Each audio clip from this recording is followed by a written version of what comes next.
আজ সকাল থেকে জানি না কেন মুডটা অফ ছিল, তবে আমার মুড ভালো করার জন্য কাউকে লাগে না। এরা হলেই আমার মুখে হাসি ফুটে যায়। আজকে দেখো রান্নাঘরে অন্য দৃশ্য। অন্যদিন তো মাকে দেখতে পাও, বোনকে দেখতে পাও, আমাকেও দেখতে পাও, কিন্তু বাবাকে দেখা যায় না কখনোই। আজকে বাড়ির রাঁধুনি হচ্ছে আমার বাবা। ওই যে বললাম সকাল থেকে আজকে আমার একদমই ভালো লাগছে না। বোন তো গেছে পড়াতে আর মা স্কুলে গেছে, তো বাবা যেহেতু আজকে বাড়িতে রয়েছে, তো মা বাবার ওপর দায়িত্ব দিয়ে চলে গেছে যে বাবা আজকে রান্না করবে। তো আজকে সয়াবিন হয়েছে, ডাল হয়েছে, আর নোটে শাক আর কুমড়ো শাকের ডাঁটা চচ্চড়ি। তো অনেক দিন পরে বাবার হাতে রান্না খেলাম।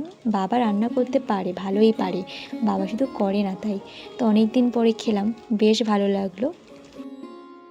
তো খাওয়া দাওয়ার পরে আমি দুপুরবেলা ঘুমিয়েছিলাম। আমি কেন, সবাই ঘুমিয়েছিল, যেহেতু আমার বিকালবেলা পড়ানো রয়েছে 5টা থেকে। তো বেরোনোর আগে দেখলাম এই দৃশ্য। দেখো কত কিউট, কত ইনোসেন্ট, মনে হচ্ছে কিচ্ছু জানে না, কিচ্ছু বোঝে না, কিন্তু এরা যে কি দুষ্টু হয়েছে।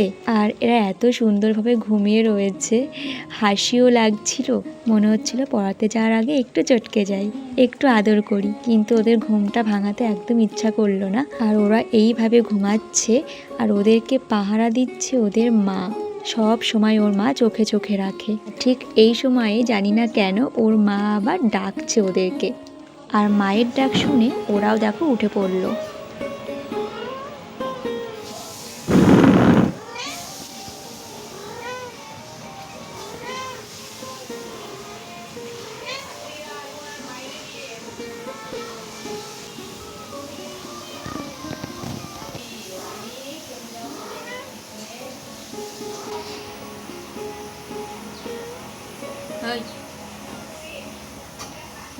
তো এখন তো টাইগার বাচ্চাদেরকে খাওয়াচ্ছে, তো আমি আর ডিস্টার্ব করলাম না।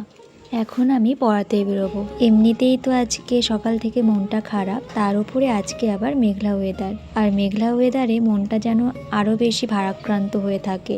তো আমি এখন ছাদের ওপরে পড়াচ্ছি, আর আমার এই স্টুডেন্টের বাড়ির সামনেই একদম একটা প্রাইমারি স্কুলের মাঠ।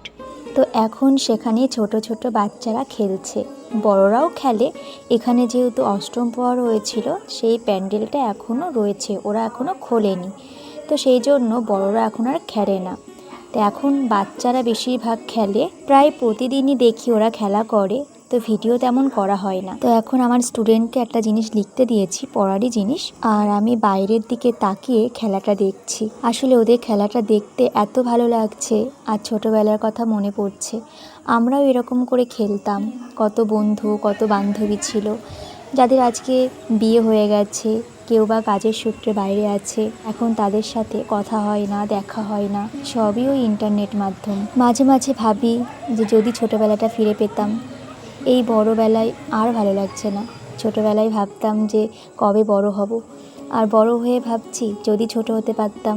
এই যে এরা খেলছে, এদের না আছে কোনো অতীতের চিন্তা, না আছে কোনো ভবিষ্যতের চিন্তা। ওরা এই মুহূর্তটা নিয়ে বাঁচছে, এই যে হাসি ঠাট্টা ইয়ার্কি, এই যে এরা এই মুহূর্ত আনন্দ নিয়ে বাঁচছে, এটাই তো জীবনের সবথেকে মিষ্টি মুহূর্ত। এই মুহূর্তটাই যেন আমার জীবন থেকে যেন হারিয়ে গেছে। এই আনন্দটুকুই আমি ফিরে পেতে চাই, কিন্তু জানি না কেন পাই না। হ্যাঁ, হয়তো আমি বা আমার মতো অনেকে আছে যারা এই মুহূর্তগুলোকে চাইলেই পেতে পারে, কারণ বর্তমানের মধ্যেই সমস্ত কিছু আনন্দ লুকিয়ে থাকে। কাল কি হবে সেটা তো আমরা কেউ দেখতে পাই না, বা অতীতে যেটা হয়ে গেছে সেটাও আমরা পরিবর্তন করতে পারবো না। তো আমার মতো কিছু মানুষ আছে যারা এই অতীতটাকে আর ভবিষ্যৎটাকে নিয়েই বেশি চিন্তা করে, বর্তমানের এই বেঁচে থাকার আনন্দটা উপভোগ করতে পারে না। তবে আমি চেষ্টায় আছি, নিশ্চয়ই একটা দিন আসবে যখন বর্তমানের এই মুহূর্তটা নিয়েই আমি বেঁচে থাকবো, না করব ভবিষ্যতের চিন্তা, না করব অতীতের চিন্তা। ভগবান শুধু সেই শক্তিটুকু দিক, এটুকুই আমি চাই। তো অনেক কিছু বেশি বলে ফেললাম, যাই হোক। তো ওরা যে খেলছে এত ভালো লাগছে, অনেক পুরনো কথা, অনেক বন্ধুদের কথা, অনেক অতীতের কথাই মনে পড়লো, তাই একটু বলে ফেললাম। তার মধ্যে দেখো আবার এই দুটো কুকুর সাথে সাথে ওরাও খেলছে। ওরা খেলছে, পাশ থেকে আর একটা কুকুরও এসে ওদের সাথে খেলা শুরু করে দিয়েছে। তো কত মিষ্টি মিষ্টি মুহূর্ত এগুলো হয়তো আমরা খেয়াল করি না বলেই আমাদের চোখে ভাসে না, বা অনেক সময় হয়তো আমাদের চোখের সামনে অনেক কিছু ঘটে যেগুলো আমরা উপলব্ধি করি না।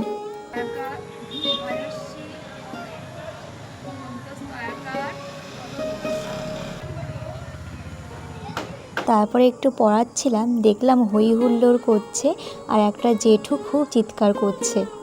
পরে দেখলাম এই ছেলেপিলেগুলো শয়তানি করে আর একটা বাচ্চার হাত পা দড়ি দিয়ে বেঁধে দিচ্ছে। মানে হয় না দলের মধ্যে যে একটু দুর্বল হয়, একটু হাদারাম, একটু বোকা হয়, তাকে নিয়েই দেখবে বেশি সবাই টানাটানি করে। তো ওকে প্যান্ডেলের বাঁশ বাঁধার দড়ি দিয়ে ওর হাত পা বাঁধছে আর কি সব হাসাহাসি করছে।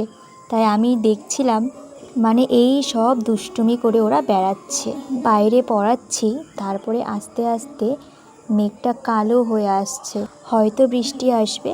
আর বৃষ্টি আসার আগের মুহূর্তটা এত থমথমে ভাব, একটা গুমোট ভাব, একটা গাছের পাতা নড়ছে না, তার সাথে আকাশটা দেখো কালো হলেও এত সুন্দর লাগছে যে তোমাদের সাথে একটু শেয়ার না করে পারলাম না। হ্যাঁ, তবে এই রকম দৃশ্য সবারই দেখা, আর এই গরমকালে তো প্রতিনিয়তই আমরা দেখতে পাই। আমার তো খুব ভালো লাগে, তোমাদের কেমন লাগে অবশ্যই কমেন্ট করে জানিও।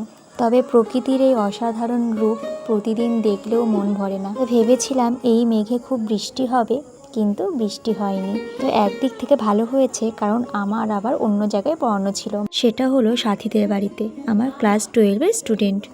তো ওকে পড়িয়ে যখন বাড়িতে ফিরছি, তার আগে কাকিমা আবার জোর করে বসিয়ে আবার দেখো লুচি আর মাংস খেতে দিল। এটা ছিল মাটন, আর মাংসটা খেতে অসাধারণ হয়েছে। তবে ওই যে একটু আজকে সারাটা দিন ধরে আমার ওই যে মুডটা অফ ছিল। আর এটা দেখে আরও একটা পুরনো কথা মনে পড়ে গেল। থাক সেসব কথা, পুরনো কথা তো প্রচুর থাকে মানুষের জীবনে, তাই না? তারা ভালোবেসে দিয়েছে।